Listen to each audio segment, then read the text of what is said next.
Terima kasih pertama-tama Ustadz Fahmi Salim sudah bisa menghadiri podcast secara virtual dengan saya.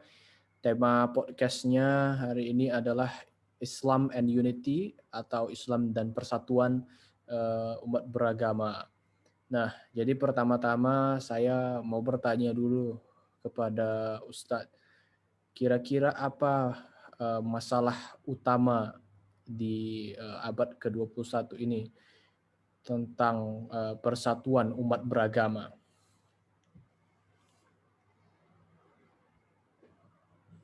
Ya, mohon maaf, ini jaringan internetnya di hotel agak kurang stabil ya. Kedengaran suara saya? Kedengaran.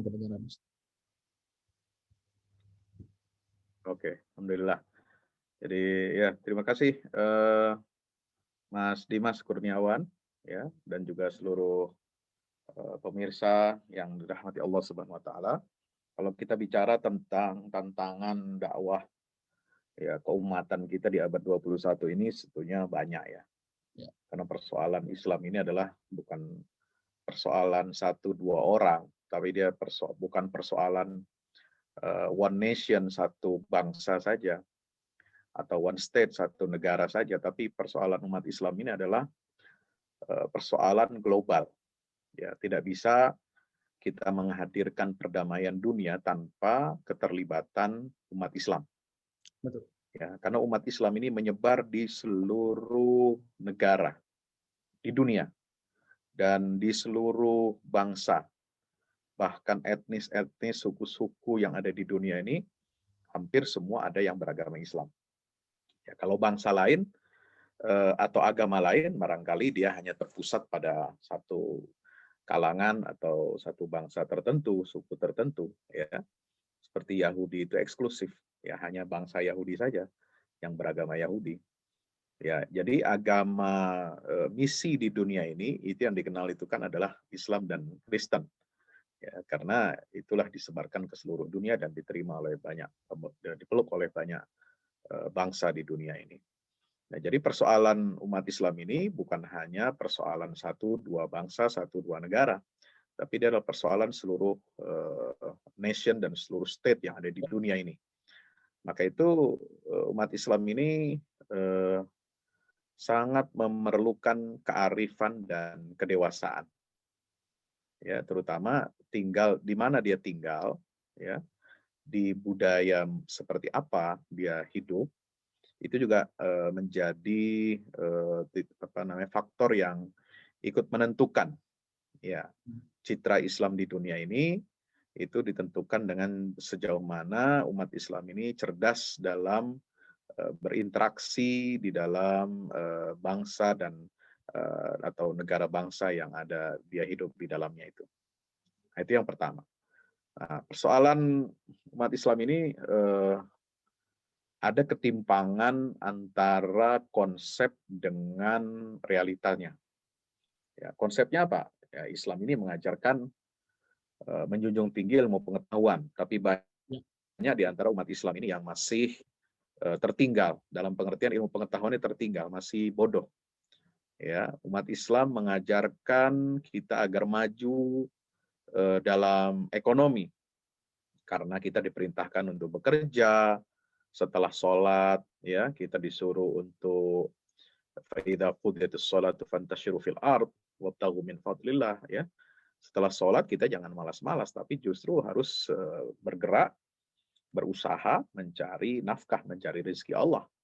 Tapi banyak umat Islam ini yang tertinggal secara ekonomi. Dan ekonomi umat Islam ini maju karena lebih banyak ditopang dari kekayaan alamnya. Ya, bukan karena kecerdasan atau kepintaran bagaimana mengelola sumber daya alam itu, atau dengan pijakan research, sains dan teknologi. Nah, ini kelemahan umat Islam. Padahal ajaran Islam itu mengajarkan kita ilmu. Ya, surat pertama, wahyu pertama itu adalah tentang membaca. Kemudian ada 3 surat lagi yang sangat unik, istimewa, itu adalah surat Al-Qalam. Itu tentang pena, ya. Nun wal qalam wa ma yasturun. Kemudian ada surat Al-Hadid, Al-hadid itu artinya besi. Ya, besi itu melambangkan kekokohan, kekuatan. Ya, yang biasa kalau nabi-nabi itu diasosiasikan ya sebagai orang yang ahli atau pandai besi itu adalah Nabi Daud. Ya, wa alanna lahul hadid. Ya, kami lunakkan besi itu di tangan Nabi Daud. Ya, mau dibentuk kayak apa saja. Ani'mal sabighatin ya wa qudurir rasiyat ya'malu ala Dawud syukra. Dalam ayat itu Allah berpesan bahwasanya wahai Daud, engkau sudah aku karuniakan kemudahan untuk melunakkan besi. Maka kamu punya tugas ya apa? Ya membuat rancang bangun, bukan hanya melunakkan besi tetapi harus memproduksi barang-barang yang diperlukan dalam kehidupan ya. Buat di ayat itu dikatakan apa? Kamu bikinlah perisai-perisai ya, baju-baju besi untuk pasukan, untuk tentara menghadapi musuh. Ya, Jadi ini ada satu pesan yang dalam sebenarnya bahwa kita disuruh untuk memenuhi swasembada ya. Kalau ada swasembada, kalau dalam pangan itu bisa swasembada. Ada dalam teknologi juga kita harus bersuasembada. betul. Dalam eh, alat alutsista juga kita harus bisa bikin sendiri. Sebagaimana Nabi Daud itu bisa mampu membuatnya. Ya. Nabi Nuh juga dulu seorang pekerja keras ya, beliau ahli kayu ya, pemahat, sehingga dia kerjakan sendiri itu bahtera kayu Nuh itu sehingga Allah selamatkan beliau itu ya. Jadi itulah nilai-nilai ini yang hilang dalam diri umat Islam. Ilmu pengetahuan, ya, produktivitas kerja, kemudian kemampuan militer, ya, secara fisik kita ini masih banyak mengimpor senjata dari luar, ya, alutsista dari luar, ya, pengimpor terbesar senjata di dunia itu adalah negara Islam. Nah, ini sangat menyedihkan. Jadi kontradiktif gitu. Ya. Nah, tentunya tadi Ustadz sudah mengatakan tentang bagaimana umat Islam seharusnya pintar dan bagaimana cara menggunakan tools atau alat-alat yang telah kita punyai dengan baik dan benar. Nah, tentunya sekarang banyak yang terjadi aksi-aksi teror yang dikait-kaitkan dengan umat Islam. Kira-kira bagaimana, tentu ada hubungannya ilmu dengan fanatisme dan radikalisme.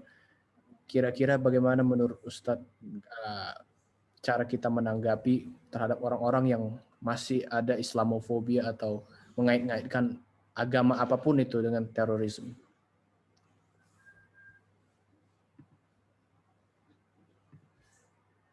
Ya, orang Islam atau umat Islam yang sibuk dengan berkarya, sibuk bekerja, ya, dia sanggup memenuhi kebutuhan hidupnya sehari-hari, bahkan lebih daripada itu tidak akan pernah berpikir untuk melakukan kerusakan atau melakukan pengerusakan, ya, apalagi melakukan aksi-aksi terorisme.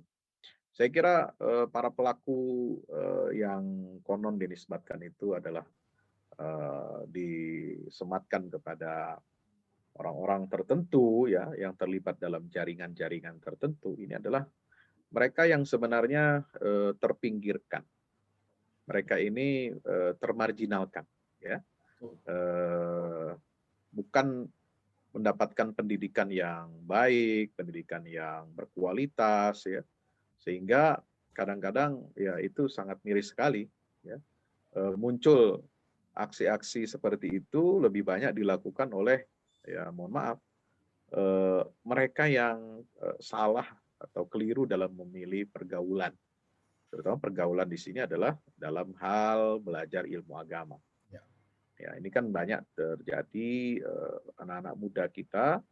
Ya, kalau dulu ada istilah calon pengantin, ya, untuk jadi bomber. Ya, nanti jadi pengantinnya di sorga katanya Wah, dengan aksi jihad. Itu sebenarnya terorisme. Ya, kalau sekarang sudah bukan calon pengantin lagi, jadi sudah jadi pengantin, nah, jadi pengantin bomber. Nah, dua-duanya ini jadi jadi tukang ngebom. Nah, ini yang sangat memilukan kita. Nah, betul. kita harus introspeksi. Ya, bisa jadi itu adalah hasil daripada akumulasi kesalahan kita plus rekayasa dari pihak luar. Rekayasa dari pihak luar ini harus kita waspadai, ya, karena ada upaya-upaya yang jelas ya untuk menjelek-jelekkan citra Islam ya Hmm. dengan aksi-aksi teror ini. Ya, terutama sejak ada Al-Qaeda setelah bom WTC ya di Iya. Amerika dalam peristiwa 9/11, kemudian ada lagi ISIS ya, Islamic State of Iraq and Syria itu tahun 2014. Nah, itu semua diakui oleh para peneliti, ya, para ahli bahwa itu adalah buatan, ya, rekayasa. Ya, apa tujuannya? Tidak lain ya untuk mencegah kebangkitan Islam. Ya, jadi semakin Islam ini dibuat citranya buruk, maka akan menurunkan atau merendahkan harga diri umat Islam ya menjadi minder ya, kemudian mereka saling curiga satu sama lain, mereka saling menyalahkan, bahkan ada yang memfitnah ajaran Islam itu sendiri. Nah, jadi Dan ini yang yang harus kita memfitnah waspadai. orang Jadi Islam anak-anak juga, muda, ya. kenapa? Dan yang memfitnah ajaran Islam adalah Iya, orang jadi Islam. anak-anak muda jangan terpancing akan hal-hal seperti itu. Ya. Iya, orang Islam sendiri, ya, yang memfitnah orang Islam sendiri yang memfitnah ajaran Islam ya supaya tampil apa? Moderat, ya dianggap toleran gitu ya. Nah, kita tidak ingin seperti itu, merendahkan diri di hadapan orang lain. Kita kehilangan harga diri dan kemudian tidak percaya diri terhadap ajaran kita sendiri. Betul. Lalu kemudian kita saling menyalahkan, menuding, memfitnah satu sama lain. Saya kira ini yang diinginkan oleh mastermind ya, aksi-aksi terorisme ini tidak berdiri sendiri. Ya, pasti ada otak di belakangnya. Ya, mereka yang meremote control itu pasti itu. Ya, karena mereka tidak mungkin melakukan hal itu sendiri, lalu tidak ada yang mengendalikan, itu rasanya agak mustahil ya. Apalagi kalau dilakukan oleh keluarga. Maka di sini peran keluarga penting. Lembaga pendidikan penting. Ya, ormas Islam itu penting membentengi generasi muda kita agar tidak terjerumus pada hal-hal seperti itu. Ya, Ustadz sendiri seorang ulama ya. Pada saat ini sudah hampir lah kita bisa katakan transparan sekali rasa ketakutan, rasa kekecewaan umat Islam dengan mungkin ya bisa kita kaitkan dengan politik di Indonesia juga. Tapi kira-kira Ustadz sebagai ulama takut atau tidak? Atau kenapa tidak takut untuk melanjutkan dakwah? Meskipun sudah ya kita lihat banyak ya. Ya, dakwah itu harus tetap berjalan. Ya, dakwah kita tidak boleh takut ya. Dalam pengertian apa? Kalau kita berada di jalan yang benar dengan cara yang benar ya, sesuai dengan norma agama dan aturan konstitusi negara, untuk apa kita takut? Yang penting ya sebagai muslim dimanapun berada kita itu harus tunduk kepada dua aturan.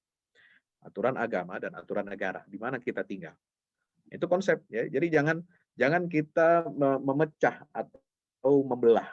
Ya, Ya, betul. taat kepada aturan agama seolah-olah itu bertentangan dengan taat kepada aturan negara. Ya, itu kan sekarang yang dialami keterbelahan atau split personality yang dialami oleh sebagian ya anak-anak segelintir orang yang terjerumus ke dalam tindakan aksi-aksi yang tadi kita bincangkan ya.